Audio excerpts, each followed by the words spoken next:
흔히들 그렇게 말합니다. 처음 거듭나고 신앙생활을 시작할 때에는 얼굴에 광채가 나고 기쁨과 즐거움이 있고 화평이 있다고. 그런데 신앙생활을 계속 해나가면 점점 그 기쁨과 환희가 사라지고 개인적인 사투가 생기면서 우울한 생각도 들어가고 신앙생활을 유지하는 일에 좀 비틀거리게 된다고요. 그래서 흔히들 말하기를 신앙생활을 시작할 때보다 신앙생활을 유지하는 것이 훨씬 더 어렵다. 그렇게 말들을 합니다.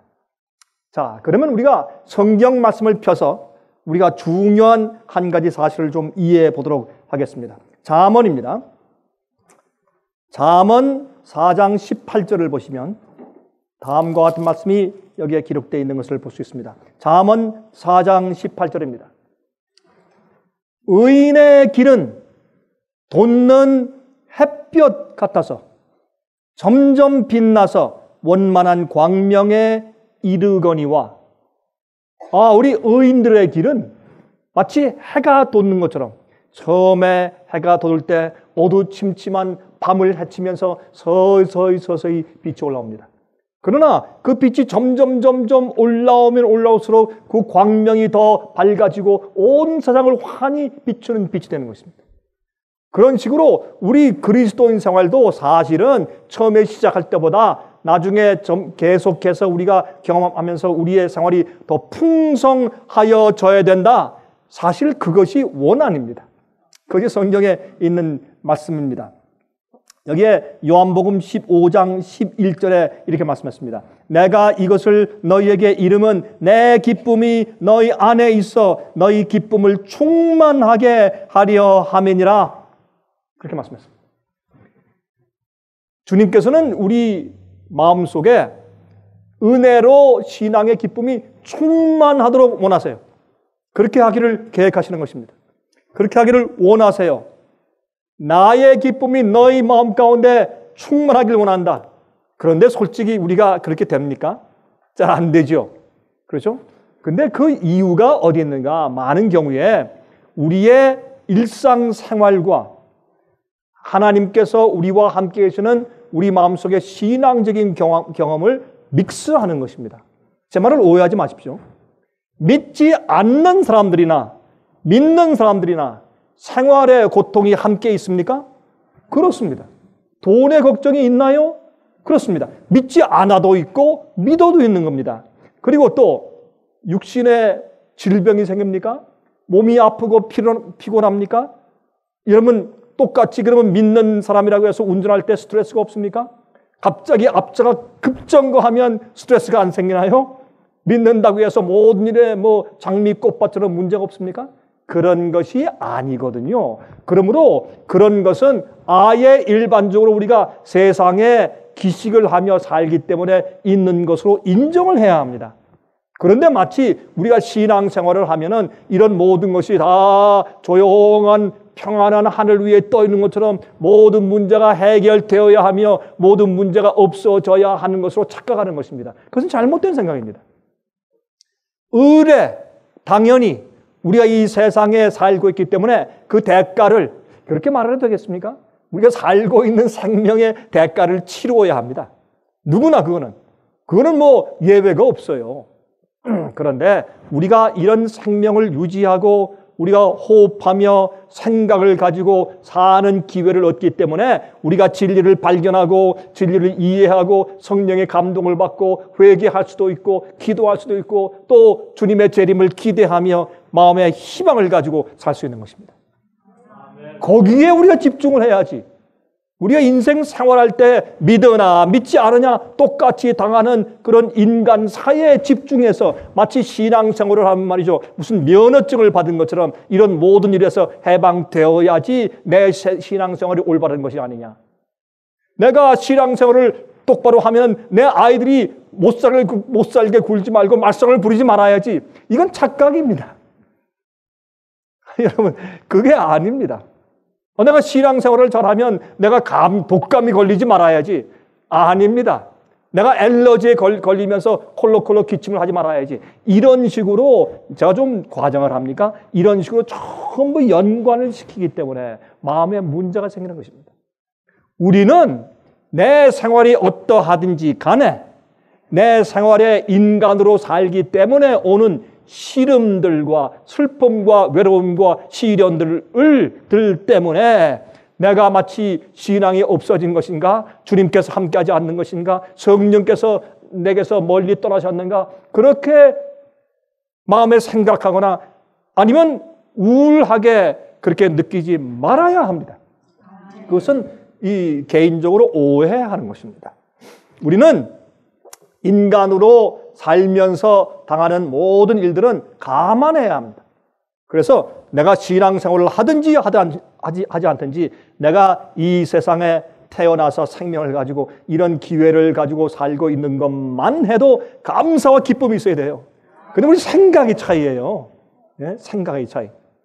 흔히들 그렇게 하지 않습니까? 예? 우리가 너무나 자주 예를 드는 얘기가 무엇입니까? 물 반 컵이 있는데 한 사람은 왜 물 반 컵밖에 없어? 하는데 한 사람은 야, 여기 물이 반 컵이나 있네? 생각의 차이라는 얘기를 우리가 많이 하지 않습니까? 여러분 그 차를 타고 가는데 차가 밀립니다.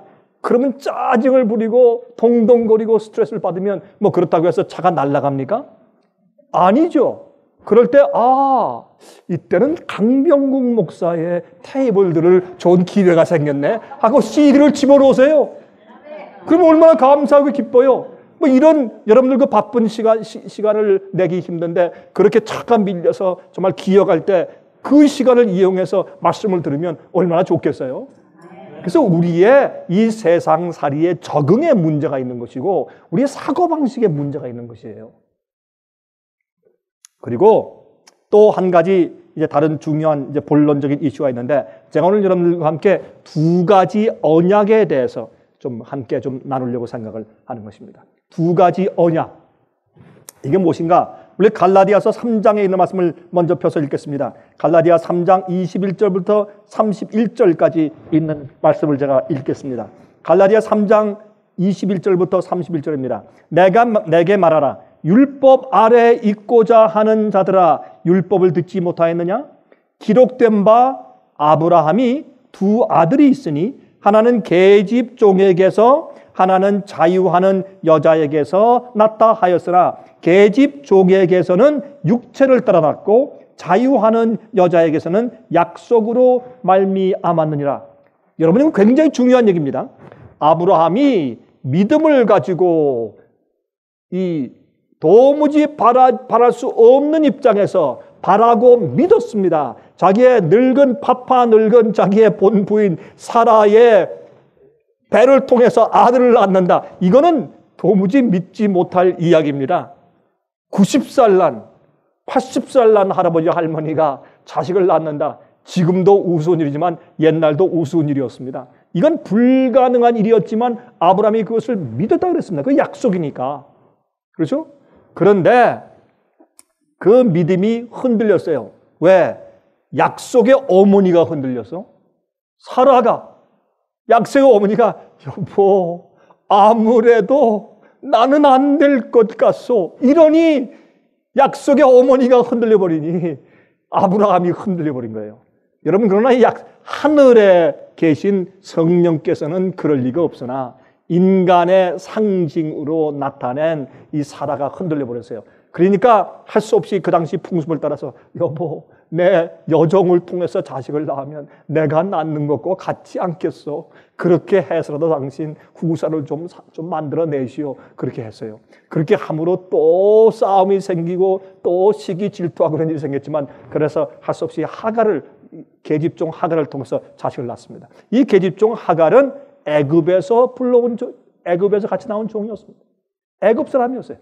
그러니까 참 문제가 생겼죠. 근데 이 비유를 두 언약으로 비유했는데 하갈에서 난 아들이 옛 언약이고 사라에서 난 약속의 자녀 이삭을 새 언약이라고 성경의 사도 바울이 복음을 설명할 때 이렇게 비유를 해 주신 것입니다. 24절에 말씀했어요. 이것은 비유니 이 여자들은 두 언약이라. 하나는 시내 산으로부터 종을 낳은 자니 곧 하가라. 이 하가는 하갈이라고 했다가 또 여기 또 하가라고 했습니다. 하가는 아라비아에 있는 시내 산으로 지금 있는 예루살렘과 같은 데니 저가 그 자녀들로 더불어 종노릇하고 오직 위에 있는 예루살렘은 자유자니 곧 우리 어머니라. 저는 이 말씀을 연구하다가 제 머리를 아주 반짝깨게 하는 말씀이 뭐냐? 단어 하나였어요. 어머니라. 아, 그렇구나. 그 말씀을 지금 하고 있는 것이구나. 위에 계신 예루살렘은 자유자니 곧 우리 어머니라. 이게 간단한 얘기지만 지금 사도 바울이 뭐를 말하고 있는 것입니까? 여러분, 갈라디아서는 율법에 대해서 기록한 말씀이에요. 근데 이 갈라디아에서는 많은 사람들이 오해하는 것처럼 율법을 지킬 필요가 있느냐 없느냐를 논하고 있는 책이 아니라, 많은 사람들이 그렇게 오해해요. 율법을 지켜야 되느냐 지킬 필요가 없느냐를 논하고 있는 것이 아니라 율법을, 계명을 어떻게 지키는 것이냐를 논하고 있는 것이 갈라디아서예요. 사람들이 갈라디아서를 읽으면서 초점이 흐려 있기 때문에 오해하는 것입니다. 그래서 여기 있는 말씀 보면 이제 이 두 여자들을 두 언약으로 비유했다 했는데, 하갈을 이 시내산, 이 세상에 있는 시내산에서 돌판에 하나님께서 새겨주신 10계명을 상징했는데, 그 계명을 상징하는 그 옛 언약을 말하는 것이고, 두 번째 언약은 이 예루살렘이 아니라 하늘에 있는 새 예루살렘인데 그것은 인간의 손으로 만든 것이 아니에요. 예수께서 말씀하기를 내 아버지 집에는 있을 곳이 많도다. 그렇지 않으면 내가 너에게 일렀으리라. 내가 가서 너희가 있을 곳을 예비하면 내가 다시 와서 너희를 내게로 영접하여 나 있는 곳에 너희도 있게 할 것이라. 그게 언약이고 약속이 아닙니까? 마찬가지로 하늘의 예루살렘은 예수님의 손으로 짓는 것입니다. 이 세상의 예루살렘은 인간의 손으로 지었습니다. 그리고 여러분, 그것은 옛 언약을 상징하는 것이고, 시내산도 옛 언약을 상징하는 것이고, 이 법에 성문화된 그 율법대로 인간의 힘과 노력으로 살려고 애쓰는 것입니다. 그것이 옛 언약이에요. 그거는 계명과 율법을 지켜야 하는데 어떻게 지키느냐 하는 태도를 말하는 것입니다. 그래서 자기 힘으로, 우리 힘으로 지킬 수가 없는 것입니다. 안 되는 것입니다. 그러니까 우리가 실패하고 죄의 종이 된단 말이에요. 항상 율법의 정죄를 받습니다. 율법을 아니까, 몰랐을 땐 차라리 괜찮았는데 알고 나니까 어떻게 양심의 가책은 더 심하고 심판의 두려움이 있고, 그래서 자꾸 해서 죄의 종이 되는 것입니다. 항상 정죄감과 죄책감 가운데 살게 돼 있단 말입니다. 그래서 그것을 옛 언약으로 설명하고, 여기 새 언약은 무엇인가? 새 예루살렘인데 성령께서 우리 마음 가운데 우리 육비에 주의 계명을 새겨 주셔서 주님의 뜻대로 살게 해주시는 하나님의 역사입니다. 죽은 것 같은 늙은 할머니 사라의 몸에서 아들이 태어나게 역사하신 것은 주님의 창조의 은혜의 역사입니다.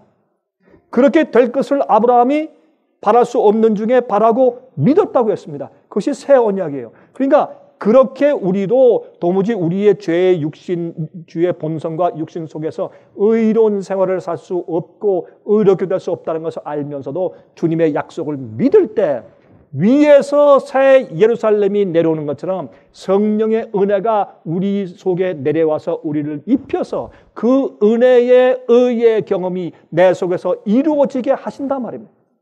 그 성령의 역사를 우리가 거듭남이라고 하고 그것을 새 언약이라고 부르면서 그 새 언약이 매일매일 우리 속에서 이루어져야 하는 것을 설명하고 있는 것이 갈라디아 여기 3장입니다.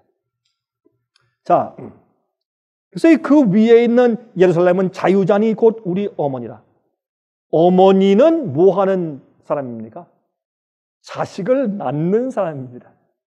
자식을 낳고 사랑하고 돌보고 양육하는 분이 어머니예요. 우리 인간의 단어 가운데 가장 아름답고 가장 다정다감한 단어가 어머니 아닙니까? 예? 어머니. 여러분, 제가 이 세상에 여러 나라를 다녀보니까 그 나라의 어머니를 부르는 그 단어들이 되게 다 비슷해요.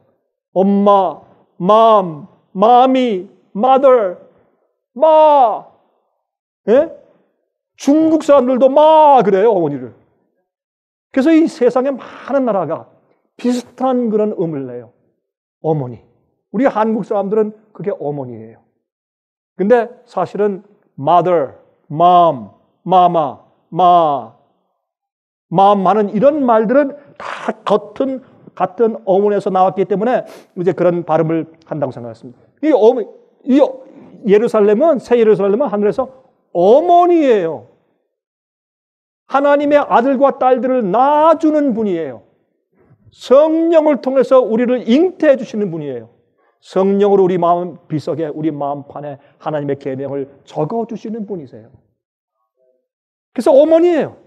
여기에 제가 이 어머니라는 말을 딱 읽으니까 제 눈이 딱 떴어요. 아, 이거를 이 사도 바울이 우리에게 설명하려고 지금 애를 쓰고 있구나 하는 것을 제가 이해했습니다. 우리는 어머니가 있어요. 예수께서 마련하신 어머니가 있어요. 어머님이 하늘에서 우리를 낳아주시고 새로운 생명으로, 새로운 피조물로 태어나게 하시고 매일 돌보세요. 양육하시고 우리가 그 은혜의 보좌 앞에 달려가면 돼요. 엄마 하고 달려가면 돼요. 여러분, 어린아이가 말이죠, 이렇게 걸어가다가 개가 엉 하면, 예? 그 아이가 어떻게 해요? 그냥 정말 자동적으로, 즉시로, 본능적으로 탁 돌아서서 뛰어가면서 무슨 누구를 불러요? 엄마 그러잖아요. 그래서 위에 있는 우리를 구원하시는 하나님의 역사, 새 언약을 새 예루살렘이라고 비유했는데, 그 새 예루살렘은 자유자요, 어머니라. 여러분, 꼭 이걸 잊지 마십시오. 우리가 살 때 항상 우리에게는 어머니가 있다는 사실을 잊지 마십시오. 이분이 성령이시고 이것이 예수 그리스도의 복임인 것을 우리가 이해해야 할 것입니다. 기록된 바 잉태치 못한 자여 즐거워하라. 그렇지 못한 자여 소리질러 외치라. 이는 홀로 사는 자의 자녀가 남편 있는 자의 자녀보다 많음이라 하였으니, 형제들아, 너희는 이삭과 같이 약속의 자녀라. 그러나 그때 육체를 따라 난 자가 성령을 따라 난 자를 핍박한 것 같이 이제도 그러하도다. 그러나 성경이 무엇을 말하느냐? 계집종과 그 아들을 내어 쫓으라. 계집종의 아들이 자유하는 여자의 아들로 더불어 유업을 얻지 못하리라 하였느니라. 아, 여기 또 중요한 말이 나오죠.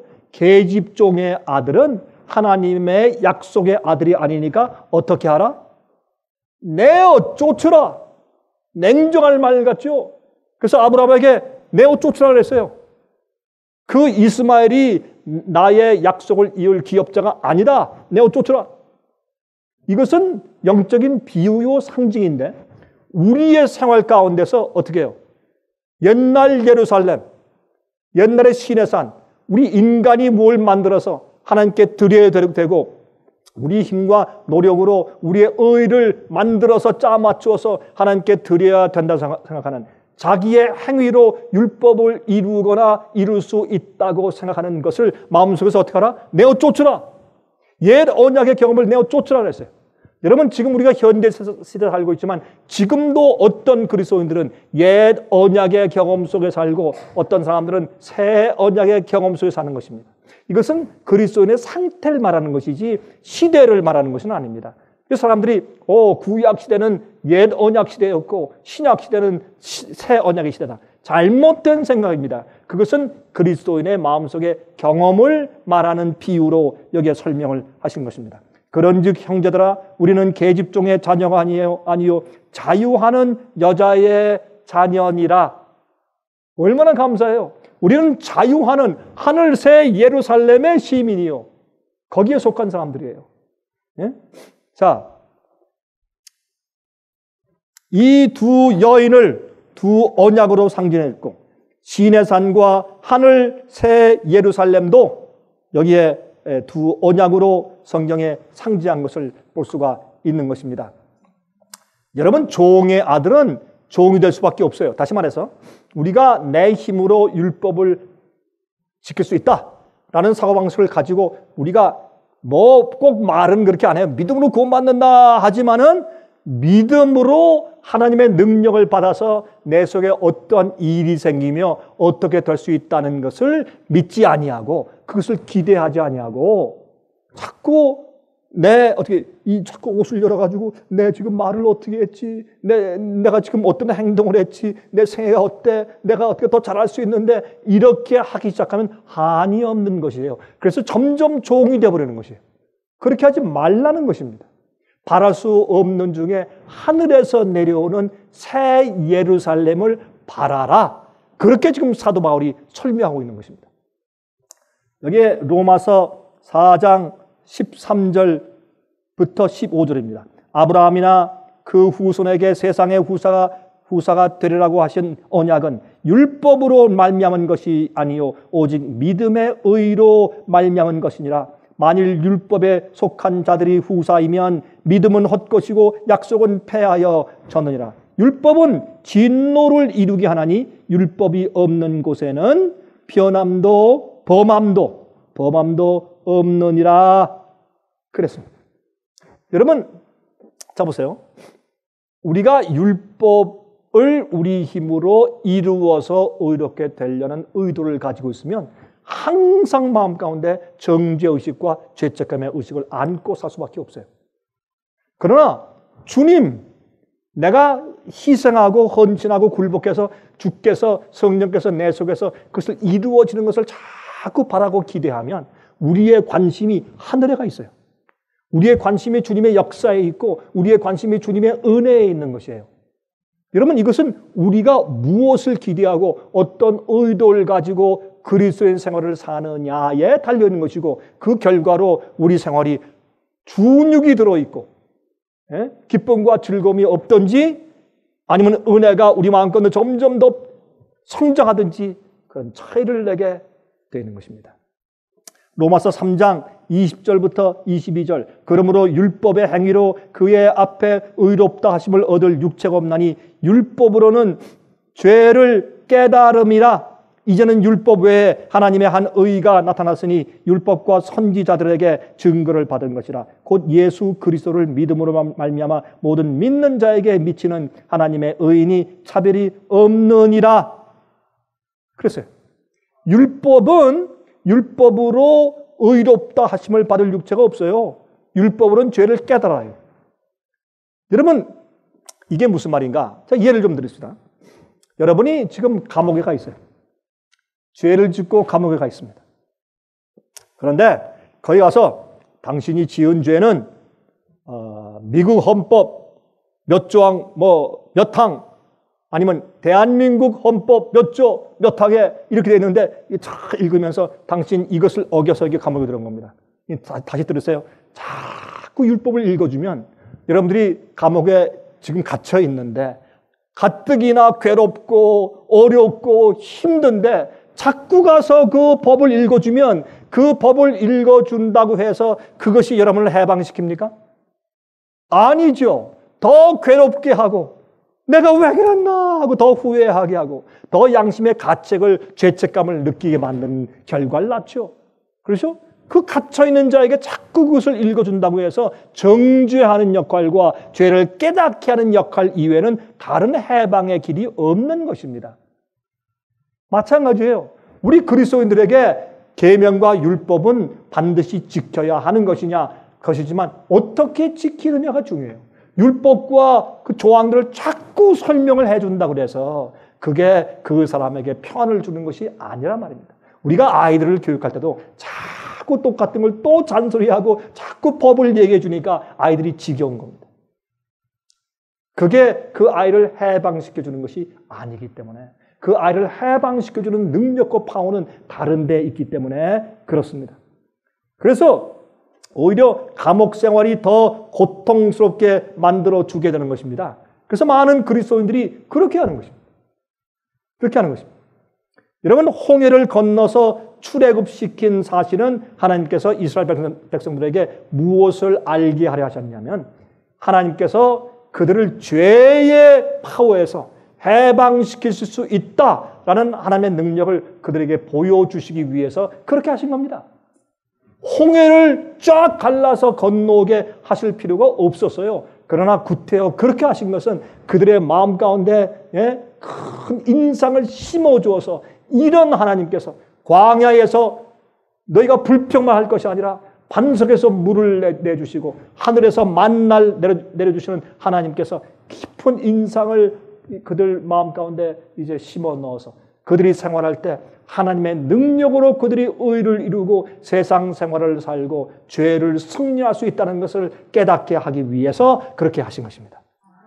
이게 참 중요한 이해예요. 이것을 우리의 실생활에서 우리가 어떻게 가져갈 수 있는 것인가? 그걸 좀 알아야 할 것입니다. 여러분 출애굽기 19장 4절부터 6절입니다.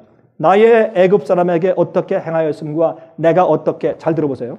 하나님께서 이스라엘 백성들을 애굽에서 구원해 내오시는 것을 자주 어떤 표현으로 말씀하셨는가 성경에? 나의 애굽 사람에게 어떻게 행하였음과 무엇을 행했어요? 열재앙. 열재앙을 행하신 이유가 어디 있어요? 이스라엘 백성들이 지겨워서 아이고 나 빨리 나가야 되겠다. 이 세상에 재난들이 많은 것은 우리 그리스도인들에게 빨리 하늘 가야 되겠다라는 생각을 넣어 주어야 합니다.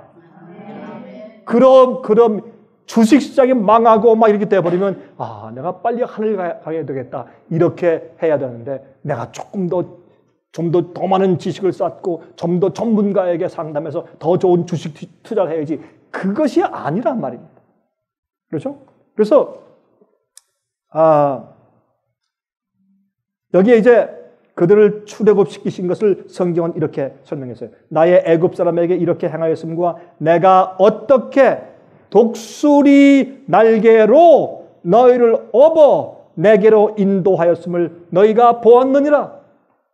이게 독수리 날개라. 여러분 성경의 독수리 날개는 천사의 날개로 상징된 거예요. 천사로 너희를 어떻게 업어서 내게로 오도록 인도했는지 너희가 보았지 않느냐? 이게 하나님의 역사예요. 하나님께서 우리를 어떻게 인도해 오셨습니까? 여러분 우리 양심적으로 우리 과거에 어떤 잘못된 일이나 우리의 불행들은 그거 잊어버립시다. 왜냐? 믿지 않는 자들도 그런 경험을 해요. 믿지 않는 자들이라고 평탄합니까? 아닙니다. 믿지 않는 자들이라고 병이 안 걸립니까? 안 그렇습니다. 여러분들 주위에 믿지 않는 친구들 또 믿지 않는 친척들 가족들 보십시오. 그들이 믿지 않는다고 해서 다 잘 삽니까? 그들이 부자라고 행복합니까? 아니지 않습니까? 그런 것은 잊어버리고 하나님이 우리를 얼마나 귀하신 은혜로 진리를 깨닫게 하시고 진리를 깨닫게 하신 것도 우리가 외로울 때 슬플 때 어려움 당할 때 아니면 간절한 어떤 소망이 있을 때 주님께서 우리 마음을 두드리셔서 아니면 믿음이 있는 부모들에게서 태어나게 하시더라도 주님의 섭리로 우리를 진리로 인도하시고 구원으로 인도하시고 천사의 날개로 우리를 인도하시고 성령으로 감동해서 나중엔 진리를 깨닫고 거룩한 소명 가운데 살게 하시고 곧 오시는 예수님의 재림을 위해서 고대하며 살게 하신 주님의 은혜를 생각해 보세요. 그렇게 해야죠. 그렇죠? 주님께서 천사의 날개로 우리를 그 날개 태워서 하나님께로 인도하신 거예요. 내게로 너희를 어떻게 인도해 드렸는지 생각해 보라. 이렇게 말씀하셨어요. 우리도 그렇게 해야 합니다. 세계가 다 내게 속하였나니 너희가 내 말을 잘 듣고 내 언약을 지키면 너는 열국 중에서 내 소유가 되고 너희가 내게 대하여 제사장 나라가 되며 거룩한 백성이 되리라. 너는 이 말을 이스라엘 자손에게 고할지니라. 너희가 내 말을 듣고 내 언약을 지키면 너희가 세상에서 특별한 소유가 될 것이라. 제사장 나라가 될 것이라. 그러면 여기에 내 언약을 지키면 무슨 언약을 지키는 것이에요? 사람들이 여기에 요 점에 또 오해하고 있는 것이에요. 이게 무슨 언약을 지키는 것이냐? 이건 율법을 지키는 것입니다. 계명을 지키면 주님의 특별한 소유가 되는 것이죠. 아닙니다. 착각한 것입니다. 오해한 것입니다. 그게 아니라 이 언약은 무슨 언약입니까? 이건 출애굽기 19장에 있는 말씀이에요. 20장의 시내산에서 율법을 주님께서 당신의 손가락으로 기록하셔서 주신 십계명 돌비를 받기 이전 얘기예요. 그럼 무슨 언약을 지키는 거예요? 이것은 예수님께서 아브라함에게 하신 언약이에요. 예, 하갈을 통해서가 아니라 사라를 통해서 내가 약속의 자녀를 낳게 하겠다는 그 언약이에요. 이것은 비유인데 무슨 비유예요? 이것은 내가 내 능력으로 내가 너희 백성들을 출애굽시킬 것처럼 내가 내 능력으로 너희 속에서 구원을 이룰 것이다. 너를 세상 애굽에서 내가 구원하여서 천사의 날개로 내게로 인도하게 해줄 것이다. 이걸 말하는 것이에요. 아브라함에게 하신 그 언약을 지키면, 다시 말해서 우리가 주님의 말씀을 순종하고 주의 율법을 순종하고 우리가 올바른 생활을, 그리스도인 생활을 사는 일에 있어서 자기의 노력과 힘으로 자기의 행함으로 의를 이루려고 하는 것이 아니라 하나님의 능력을 의지하고 바랄 수 없는 가운데 바라면서 주님의 승리의 역사가 나를 그렇게 인도하실 것을 매일 기대하며 바라며 기도하는 것. 이것이 하나님의 언약을 지키는 사람들이에요. 매일매일 하나님이 그날 여러분 마음속에서 어떻게 구원을 이루실 것인가 하는 것을 기대하세요. 그리고 기도하세요. 그리고 바라보세요. 그렇게 하는 사람이 거기에 협력할까요? 협력하고 말고요. 그럴 때 남편이 화를 내고 부인이 찡찡거리고 바가지를 고 자식들의 문제가 생기고 가정에 문제가 생기더라도, 그러나 우리는 어디에? 하늘에 초점을 두세요. 세상 일과 연관시키지 마세요. 안 믿는 사람들도 그런 일이 항상 있어요. 안 믿는 사람들은 그것을 어떻게 이겨요? 뭐 긍정적인 사고방식이나 뭐 포지티브 띵킹, 그건 개인 최면이지. 그거 말고 하나님의 능력과 은혜로 우리가 그것을 이루어야 돼요. 이 두 언약을 지금 사도 바울이 설명하고 있는 것입니다. 그래서 로마서 4장의 13절 보시면 아브라함이나 그 후손에게 세상의 후사가 되리라고 하신 언약은 율법으로 말미암은 것이 아니요 오직 믿음의 의로 말미암은 것이니라, 이렇게 말했어요. 거기 조금 건너뛰어서 16절을 읽습니다. 16절. 그러므로 후사가 되는 이것이 은혜에 속하기 위하여 믿음으로 되나니 이는 그 약속을 그 모든 후손에게 굳게 하려 하심이라. 율법에 속한 자에게뿐 아니라 아브라함의 믿음에 속한 자에게도니 아브라함은 하나님 앞에서 우리 모든 사람의 조상이다. 아브라함이 바랄 수 없는 중에 바라고, 제가 17절 빠졌죠. 기록된 바 내가 너를 많은 민족의 조상으로 세웠다 하심과 같으니 그의 믿음 바 하나님은 죽은 자를 살리시며 없는 것을 있는 것 같이 부르시는 이시니라. 여기 주님의 능력을 말했죠. 없는 것을 있는 것 같이 하시고 죽은 자를 살리시는 하나님의 능력을 말했어요. 그 다음에 기록된 바 그 다음입니다. 18절. 아브라함이 바랄 수 없는 중에 바라고 믿었으니 이는 내 후손이 이 같으리라 하신 말씀대로 많은 민족의 조상이 되게 하려 하심을 이남이라 그랬어요. 그 다음에 있는 말씀 좀 생략하고 있는 것은, 여러분 이 아브라함은 말이죠, 도무지 바랄 수 없는 중에 바라고 믿었어요. 그리고 그 믿음에서 견고하여져서 흔들리지 않았다. 내 아내가 자식을 낳는다 하는 것을 결국은 믿게 됐어요. 그가 실수한 것을 알았어요. 계집종을 통해서 자식을 낳았는데 그 자식이 이스마엘을 낳은 다음에 그는 크게 후회했습니다. 그는 믿음으로 이제 믿었다. 그렇게 믿었을 때 그 믿는 것을 의로 여겨주셨다. 언제부터? 이삭이 난 후에, 이삭이 나기 전부터, 이삭이 태어나기 이전부터 아브라함의 그 믿음을 의로 이미 여겨주셨다. 왜? 앞으로 그의 믿음이 그 약속의 자녀를 낳게 할 것이기 때문에 하나님께서 미리 여겨주시고 인정해 주신 것이에요. 하나님께서는 우리가 믿고 주님께 헌신할 때 우리 속에서 거룩한 성도가 태어날 것을 아세요.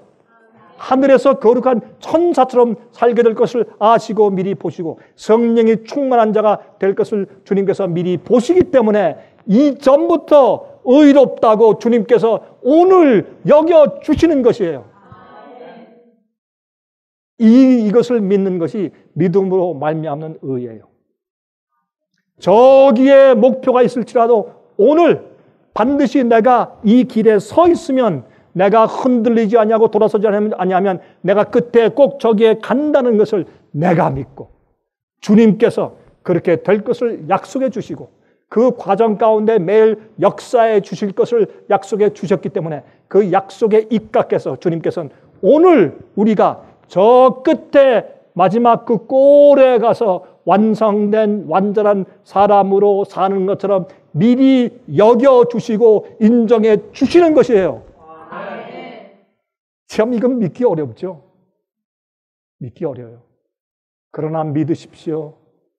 여러분이 화면을 통해서 이 방송을 듣고 계신 분들이지요. 그러나 믿으십시오. 여러분 믿으셔야 합니다. 이것이 믿음으로 말미암는 의입니다. 오늘 내가 넘어졌다고 해서 주님의 약속이 깨진 것이 아닙니다. 내가 오늘 걸려 넘어졌을 뿐입니다. 이것이 믿음으로 말미암는 의입니다. 주님의 역사가 떠난 것이 아닙니다. 마귀가 우리의 실수를 보면서 마귀는 우리를 고소하는 자예요. 형제를 참소하는 자입니다. 오 하나님 이 자가 이거 보세요. 이거 봤습니까? 이게 당신의 종입니까? 당신의 백성입니까? 당신의 딸입니까? 당신의 아들입니까? 하나님께서 이렇게 말씀하십니다. 마음이 아프시죠? 그러나 그래서 지금 보시느냐 말입니다. 아니 그래서 뭐 어쨌다는 거야? 아니 무슨 말을 하고 싶은 건데? 이거 보십시오. 이런 자가 주님의 자녀고 주님의 종이고 주님의 목사입니까? 아니 그래서 지금 무슨 말을 하는 거야? 아직 내가 이 사람에게서 내 역사를 끝내지 않았다. 아직 내 역사가 끝나지 않았으니까 내 역사가 끝날 때까지 기다려. 마지막에 가서 심판날에 내가 이겼는지 보자. 비록 아브라함이 흔들려서 이스마엘을 낳았을지언정 그는 바랄 수 없는 것을 바라보고 그가 믿음의 경고에 서서 이삭을 드디어 낳았어요. 여러분들도 하나님의 능력을 믿고 반드시 약속의 자녀를 낳으시길 바랍니다. 하늘에 있는 새 예루살렘이 우리 속에서 주님의 그 의의 구원의 역사를 이루실 것입니다. 이 영원한 복음의 능력은 하나님께 있는 것이고 이 복음은 반드시 심판을 포함하고 있어야 하며 이 복음 속에는 우리가 주님을 반드시 순종하는 의의 경험을 수반해야 하는 것입니다. 그러나 그것만 강조하면 안 돼요. 주님의 역사가 그 일을 행하신다는 것을 우리가 믿어야 할 것입니다. 여러분 시편 105장 43절부터 45절입니다. 그 백성으로 즐거이 나오게 하시며 그 택한 자로 노래하며 나오게 하시고 열방의 땅을 저희에게 주시며 민족들의 수고한 것을 소유로 취하게 하셨으니 이는 저희로 그 율례를 지키며 그 법을 쫓게 하려 하심이로다. 할렐루야.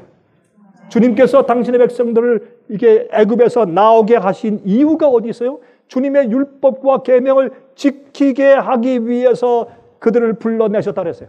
우리가 십자가의 은혜와 보혈의 은혜로 구원받은 것은 우리 마음대로 살게 하기 위해서 하신 것이 아니라 주님의 계명대로 살도록 하기 위해서 우리를 죄에서 해방시켜서 용서하시고 구원해 내셨다 그 말입니다. 그런데 그러한 의로운 행위와 의로운 경험을 하나님의 능력으로 행하시는 것입니다. 우리의 어머니는 하늘의 새 예루살렘입니다. 예루살렘은 주님께서 우리를 위해서 지으시고 마련하시는 우리가 사는 성입니다. 여러분 그것도 꼭 기억하십시오. 우리가 하는 것이 아닙니다. 자, 어떤 사람들은 말이죠. 자꾸 잘못을 하고 일부러 또 잘못을 습관적으로 하면서도 주님께서 구원하시니까 그게 약속하셨으니까 그게 아니죠. 그건 방종이죠. 우리가 주님과 협력해야 할 것입니다. 위로부터 난 자는 율법을 지키는 데서 자유한 자가 아니라 율법을 안 지키는 불순종으로부터 자유한 자예요. 왜? 새 마음을 받았기 때문에 주님의 뜻대로 살고 싶어져요. 이게 주님의 역사와 구원인 것입니다. 하나님의 말씀은 살아있고 운동력이 있기 때문에 좌우의 날선 검과 같기 때문에 말씀을 받은 후에 반드시 결과가 있어요. 찔려 상처나 나서 우리가 정말 넘어지든지 아니면 그래서 죽든지 아니면 말씀으로 생기를 얻어 살든지 결과가 반드시 있는 것이에요. 주의 말씀은 그저 평범한 것이 아니에요. 좌우의 낯선 검같이 아주 날카롭고 힘 있는 능력의 말씀이기 때문에 그렇습니다. 두 종류의 산이 있어요. 시인의 산과 하늘에서 내려오는 새 예루살렘 성이 있습니다. 히브리 11장 8절부터 14절 제가 이걸 읽지 않고 지나가겠습니다. 그런데 여러분 여기 있는 말씀 보면 아브라함이 이 땅에 살면서 자기를 나그네라고 불렀다. 예? 그는 하나님이 경영하시고 지으실 터가 있는 성을 항상 바라보았다. 그는 부자였어요. 그러나 이 세상에서 말뚝을 받지 않고 이 세상에 있는 것들 바라보지 않고 그가 하나님께서 경영하실 앞으로 살게 될 그 하늘에 있는 성을 바라보며 살면서 그는 자기를 나그네라고 하였다. 그렇게 했어요. 이것이 아브라함의 믿음이었어요. 우리도 그렇게 해야 할 것입니다. 우리도 하늘을 바라봐야 돼요. 우리의 구원은 하늘에서 와요. 우리의 의의 역사는 성령의 역사로 하늘에서 와요. 그걸 바라보며 살아야 돼요. 두 언약이 있어요. 옛 언약이냐, 새 언약이냐. 이것을 하갈과 사라 두 여인으로 사도 바울은 비유에 설명했어요. 또 시인의 산과 새 예루살렘 성으로, 예루살렘과 새 예루살렘 성으로 이 구분하여서 비유해서 설명한 것이에요. 그래서 어떤 사람들이 이걸 읽을 땐 참 어렵다. 이게 무슨 뜻인가? 제가 그것을 쉽게 설명하려고 오늘 애를 쓴 것입니다. 저는 제가 설교할 때 한 가지 원칙이 있습니다. 저는 설교를 준비하고 설교를 할 때마다 제 마음속에는 원칙은 이것입니다. 인간의 이야기는 안 한다. 사람 얘기는 안 하는 겁니다. 하나님 말씀만 하는 겁니다. 저는 그래서 말씀을 전할 때 성경 말씀을 그렇게 많이 인용하는 이유가 저는 말씀만 얘기하고 말씀만 해석하는 겁니다. 말씀을 해석할 때 어떤 데는 예증도 들어가고 제 얘기가 들어가지만 그 모든 것은 하나님의 주어진 그 말씀을 해석하려고 제가 애쓰는 것밖에 없는 것이지 인간적인 말은 제가 절대로 하지 않습니다. 그것이 제가 설교할 때 제 원칙입니다. 하나님의 말씀을 펼쳐놓았을 때 말씀이 사람을 변화시키고 말씀이 사람들의 마음을 가서 쳐서 설득시키고 구원하는 것이지 인간의 생각이나 인간의 아이디어나 인간의 논리나 인간의 말이 아닌 것을 저는 너무 알기 때문에 그렇습니다. 사람은 사람의 얘기를 많이 하다가 인간적으로 인기를 얻을 수 있으나 한 영혼도 구원할 수 없습니다. 저는 그래서 항상 주의 말씀을 펼쳐놓습니다.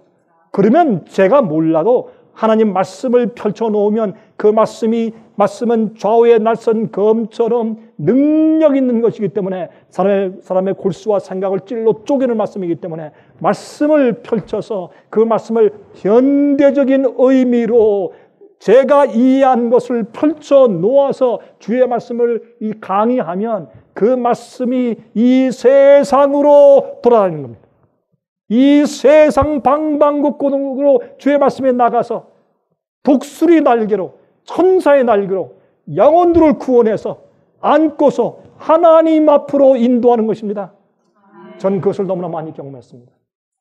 저는 많은 사람들 만날 때 많은 분들이 제가 목사님의 말씀을 듣고 제가 이것을 깨달았습니다. 회개했습니다. 거듭났습니다. 굴복했습니다. 그것은 제가 한 얘기 때문에 한 것이 아니죠. 하나님의 말씀의 능력이죠. 오늘도 저는 하나님 말씀 갈라디아서에 있는 말씀을 배경으로 해서 저는 이 말씀의 능력을 펼쳐놓았습니다.